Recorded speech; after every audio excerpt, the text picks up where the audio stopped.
A teologia da prosperidade tem relação com os neopentecostais, porém não se limita só neles e traz interpretações equivocadas se analisadas à luz da Bíblia Sagrada.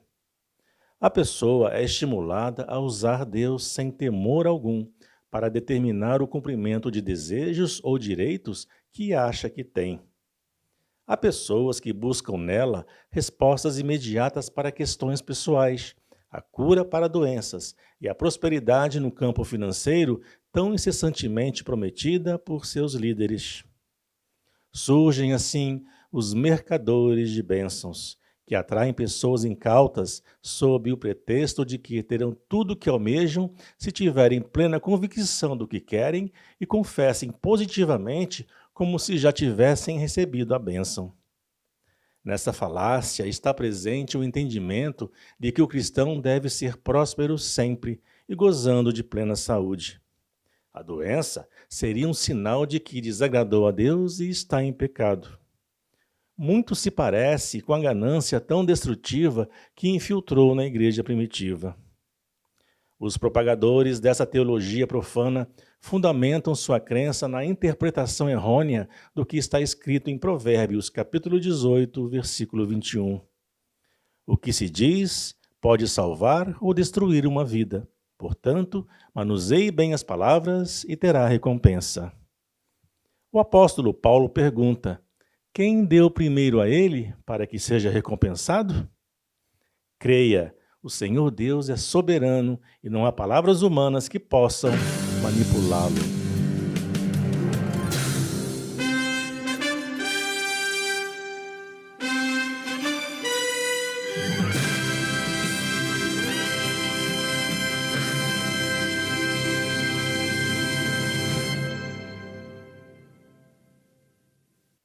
A pauta de hoje é Teologia da Prosperidade, a heresia. Versículo-chave, Evangelho do Apóstolo Mateus, capítulo 6, versículo 33. Mas buscai primeiro o reino de Deus e a sua justiça, e todas essas coisas vos serão acrescentadas. A prosperidade é uma espada de dois gumes. Se não for desfrutada com temor, pode gerar presunção, inveja, destruição e apostasia. Duas figuras representam na palavra de Deus a teologia da prosperidade. Bildade, amigo de Jó, e a igreja de Laodiceia, a qual vimos no vídeo anterior, publicado há uma semana. Bildade acreditava que, se seu amigo estava em sofrimento e nada mais possuía, era porque tinha pecado contra o Senhor. Segundo ele, somente são atribulados e sofrem aqueles que desobedecem a Deus. Logo, segundo ele, os que obedecem acham-se em fartura e em abundância. Quão enganoso e capcioso foi o discurso de Bildade. Além de jogar com palavras e com raciocínios aparentemente válidos, ousa invocar até o depoimento dos antepassados. Não agem assim os modernos proponentes da teologia da prosperidade? Na defesa desta ficção doutrinária, desvirtuam as sagradas escrituras, violentam a verdade, fazem uso de enredos lógicos e até citam, fora de contexto, práticas do Antigo Testamento. Informação é poder.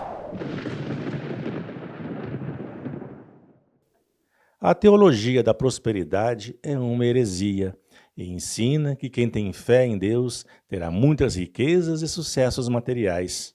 Pobreza, doença e sofrimento são vistos como castigo de Deus por causa da falta de fé e do pecado. Essa nefasta teologia é muito popular porque afirma que Deus vai fazer o crente ficar rico, ou seja, ser crente gera uma troca comercial. Você investe em Deus e Deus lhe devolve mais. Ensina que o crente tem direito à prosperidade material e pode exigi-la do Senhor. No entanto, a palavra de Deus questiona o homem. Quem és tu que a Deus reclama? Porventura a coisa formada dirá ao que a formou, por que me fizeste assim? Jesus afirma: o servo não é maior que seu senhor. E a palavra de Deus ainda adverte: ai daquele que contende com o seu Criador, o caco entre outros cacos de barro. Porventura dirá o barro ao que o formou: que fazes? Ou a tua obra não tens mãos? A verdade nua e crua. A mensagem dos profetas da prosperidade centra-se na saúde e na riqueza, e não na salvação propiciada pelo sacrifício de Cristo na cruz e sua ressurreição, o que é um grave desvio do verdadeiro Evangelho de Cristo. Por isso, seja anátema. O movimento Confissão Positiva não é nem seita, mas uma corrente pseudo-filosófica e metafísica que entrou nas igrejas a partir de 1970, vinda dos Estados Unidos da América, e enfatiza o direito do crente de receber tudo o que queira e o dever do Senhor Deus de conceder o que se pleiteia. Curiosidades. Conhecido como Teologia da Prosperidade, Palavra da Fé ou Movimento da Fé, sua origem, no entanto, está no ocultismo. A confissão positiva é uma ficção, travestida com roupagem cristã e provém das ideias do hipnotizador Quimby, retratado como o pai da ciência da mente. Quimby acreditava que o pecado e a enfermidade só existiam na mente das pessoas e não na realidade fática. Sua teoria nebulosa foi nomeada posteriormente de ciência cristã. Os quimbistas acreditavam no poder da mente, negavam a existência da matéria, do sofrimento, do pecado e da enfermidade. Deles surgiram vários movimentos ocultistas. Seus fomentadores querem hoje passar-se por cristãos. São vários os adeptos deste movimento neopentecostal herético. A Igreja Universal do Reino de Deus, a Igreja Apostólica Renascer em Cristo, a Comunidade Evangélica Sara Nossa Terra, a Igreja Nacional do Senhor Jesus Cristo, a Igreja Internacional da Graça de Deus, a Igreja Mundial do Poder de Deus, a Igreja Plenitude do Trono de Deus, dentre outras. As três últimas citadas nasceram das divisões ocorridas dentro da Igreja Universal do Reino de Deus. Todas essas defendem a confissão positiva. Isso significa dizer que o membro dessas casas deve decretar a sua bênção e tomar posse dela. É literalmente trazer à existência o que se declara oralmente. A pessoa cumpre a sua parte de ser fiel dando dízimo, ofertas e sacrifícios financeiros, e Deus deve fazer a parte dele, abençoando e cumprindo o que lhe fora determinado. Cadê o temor? Cadê a santidade?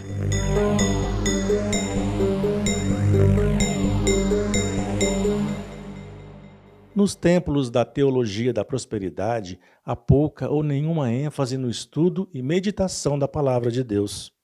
Os cultos procuram mexer com a emoção da audiência, pois esta exerce forte papel nas reuniões para mobilizar e convencer. Buscam as experiências, mesmo teatrais, em detrimento do conhecimento da Bíblia. Como o alvo não é o estudo da palavra e nem a hermenêutica, os líderes praticam a livre compreensão e manipulação dos textos bíblicos, o que conduz a uma interpretação alegórica e mística, a fim de atingir os objetivos finais, arrecadar dinheiro e convencer a audiência que estão no caminho certo. Dão destaque aos textos do Antigo Testamento, como a realização de rituais do judaísmo, num sincretismo religioso claro. Além da prática judaizante, também há rituais com batuques e danças, que se assemelham às religiões negras, como o candomblé, e ritos do catolicismo romano, como a unção de objetos para a bênção específica. Por exemplo, a venda de óleo ungido, de toalha com suor, água do Rio Jordão, entre outros. Diversa insanidade. Todo mundo louco, tá todo mundo louco, tá todo mundo louco. Sensacionalismo é outra peculiaridade nas reuniões. Um exemplo é quando, em alguns templos, as pessoas supostamente endemoniadas são entrevistadas. Muitos membros dessa vertente herética dão testemunhos de cura e de bênção material recebidas, sem apresentação de provas materiais que embasariam tais afirmações. O dinheiro é sempre pedido de forma incansável nos dias de espetáculo, até mesmo sob ameaças, usando o santo nome do Senhor. Os líderes dão a garantia de que Deus retribuirá grandemente cada doador num curto espaço de tempo. Há grande investimento nos meios de comunicação de massa como forma de divulgar essas doutrinas nefastas. Usam rádio, TV, jornais, revistas e redes sociais copiosamente. Um fato bem curioso é que não há hall de membros. As pessoas não têm proximidade com o pastor. Entram e saem do templo sem conhecer uns aos outros, sem criar relacionamentos. Esse é um aspecto chocante, mas que facilita a peregrinação religiosa à Romaria. Fato ou realidade?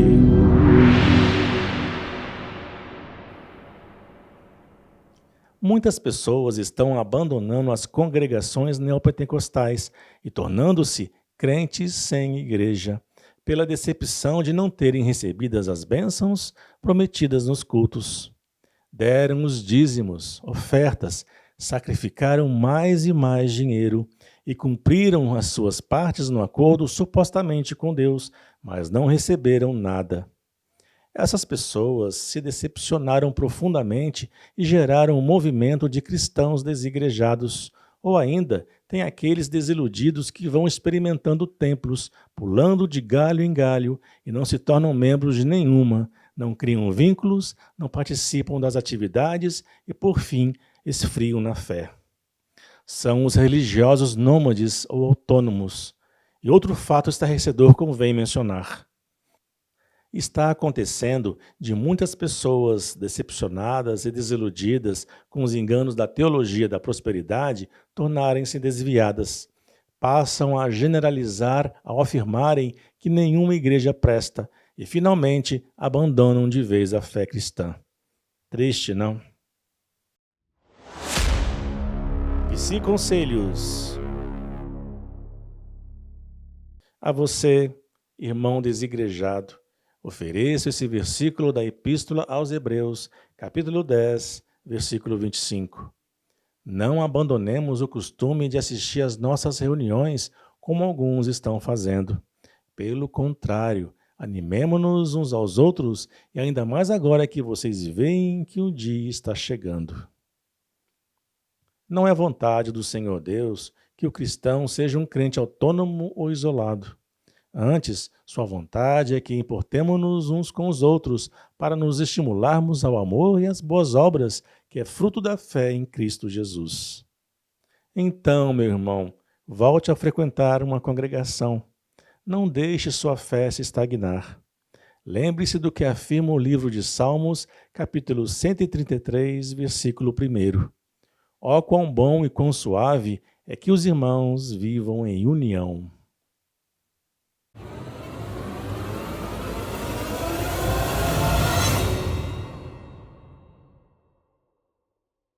Esse foi um assunto sensível e o objetivo foi lançar uma luz sobre o que está acontecendo nessa época tão dificultosa para a Igreja de Cristo. Não é intenção magoar ninguém, nem convencer ninguém. Quem convence o homem do pecado, da justiça e do juízo é o Espírito Santo. Está diante de cada um os fatos e a santa palavra de Deus. Meditem nela, analisem, que o Espírito Santo nos guie na direção da verdade sempre. Há muitos teólogos, pastores e doutrinadores, incontáveis livros sobre diversos temas cristãos, mas somente na Bíblia Sagrada é que devemos fundamentar nossa fé. No mais, fiquem na paz do Senhor Jesus Cristo, a nossa verdadeira riqueza. Amém.